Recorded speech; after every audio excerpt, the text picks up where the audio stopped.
Apa yang diamalkan? Ayo kita sejarah kisah-kisah Nabi saja dulu. Ya, paling gampang sudah. Berapa istri Nabi? Berapa? Ini ibu biar tahu, enggak mau duga dia jawab ini. Berapa? 11. Coba lihat.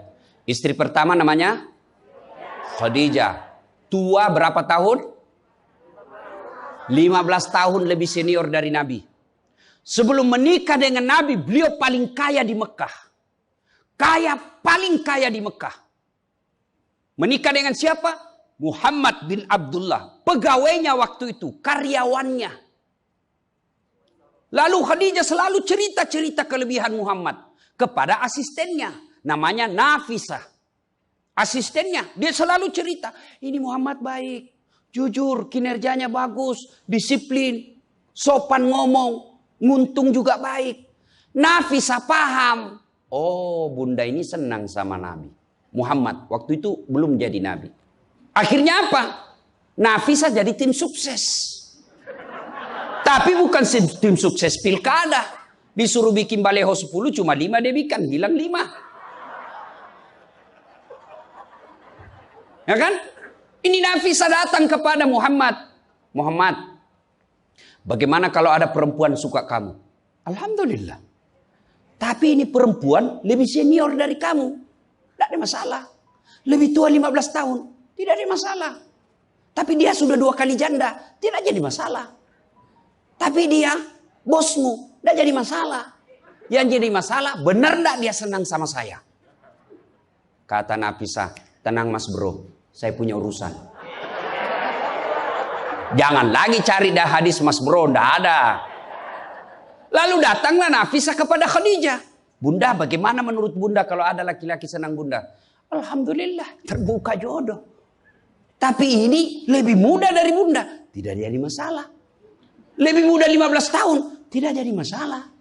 Tapi dia anak buahnya, tidak jadi masalah. Yang jadi masalah, benar ndak dia senang sama saya? Kata Nafisah, tenang bunda, saya punya urusan. Ini namanya tim sukses yang tidak mempermalukan kedua belah pihak. Coba kalau Nafisah mau memanfaatkan situasi.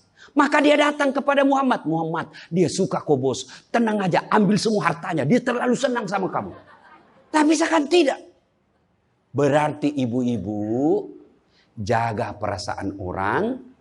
Jaga harga diri orang. Jangan permalukan orang meskipun ibu tahu ada aib dalam dirinya. Ini penyakitnya ibu-ibu. Apa? Tukang gosip. Ini. Duduk-duduk begini damai tapi gersang. Oh coba lihat siapa duluan pulang dia jadi ibu cawan. Jadi gini Pak Gubernur itu dia duduk-duduk itu. Dia enggak cerita tapi apa? Dia mulutnya enggak ngomong tapi bibirnya dong. Memang fitrahnya. Apa begitu orang sini? Bukan cuma di sini. Orang Amerika juga tukang gosip perempuannya. Fitrahnya. Maka Nabi katakan kalau perempuan mau selamat, jaga mulutnya, aman dia masuk surga. Cuma kan gampang sekali kita gosip. Lewat teman kita. Apa? Nggak serasi kudungnya sama roknya. Dia bilang iya. Lipstiknya palsu. Kenapa kau tahu? Melengket di giginya. Semua mau diurus. Iya kan? Ini penyakit kita. Semua mau diurus. Ustadz aja dia gosip. Itu juga bajunya waktu di YouTube. Saya dengar tadi dilewat. Saya dengar. Itu juga bajunya waktu di YouTube. Astagfirullah. Inilah penyakit ibu-ibu. Ibu. Mau gampang masuk surga? Ketika Nabi Isra Mi'raj kan dibawa jalan-jalan masuk surga. Subhanallah. Alhamdulillah. Banyak perempuan dalam surga. Begitu Nabi dibawa lihat neraka. Nauzubillah min zalik. Ya Allah ampuni hambamu. Ya Allah ampuni umatku. Ya Allah. Kenapa? Perempuan ternyata lebih banyak dalam neraka. Ditanya kenapa bisa begitu? Ada 2 kelemahan perempuan. 1, tidak mampu menjaga suaminya. Tidak mampu mengurus suaminya. Dan yang kedua tidak mampu menjaga lisannya. Jadi kalau ibu mampu menjaga lisan, aman. Itulah gunanya masker. Supaya ibu semua mau diurusin. Iya kan penyakit kita. Ya, Bu? Bu. Maka bertanyalah ibu-ibu di Makassar, Ustadz yang saya cerita ini kan benar. Memang begitu sifatnya Ustadz. Itulah benarnya namanya ghibah. Tidak boleh kita cerita kejelekan orang. Kalau dia salah yang ibu cerita namanya fitnah. Tidak ada jalan. Ayuhibbu ahadukum kata Allah, sukakah kamu memakan bangkai sesamamu manusia? Maka berhenti cerita kejelekan orang.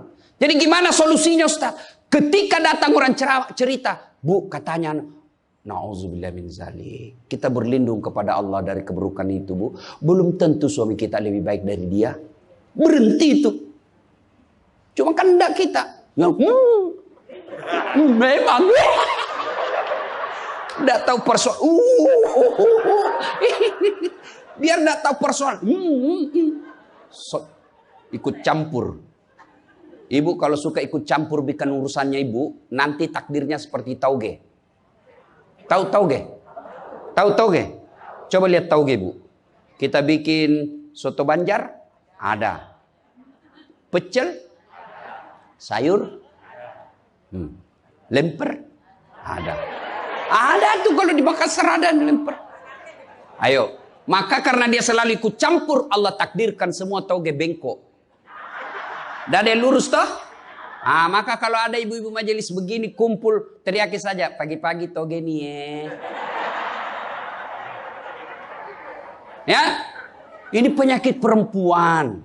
Maka ini gunanya kita peringati Maulid supaya ibu-ibu pulang berhenti cerita kejelekan orang. Tidak ada gunanya, menghabiskan amal-amal kita. Nabi pernah kumpul para sahabat dan bertanya, atadruna manil muflis? Saudara-saudara sekalian, kau tahu siapa yang bangkrut nanti di akhirat? Mereka tidak sholat ya Rasul, dia sholat. Yang tidak puasa ya Rasul, dia puasa. Yang tidak haji ya Rasul, dia haji. Yang tidak bayar zakat ya Rasul, dia zakat sedekah. Kalau begitu siapa yang bangkrut ya Rasul? Jarusu wa khati'ur rahim. Tetangga yang jahat sama tetangganya dan yang suka memutuskan tali persaudaraan. Dan salah satu jahat sama tetangga dan memutuskan tali persaudaraan adalah mereka suka menceritakan kejelekan orang. Adakah orang yang senang dicerita kejelekannya? Ada? Ada? Ada ibu? Lalu untuk apa kita cerita orang?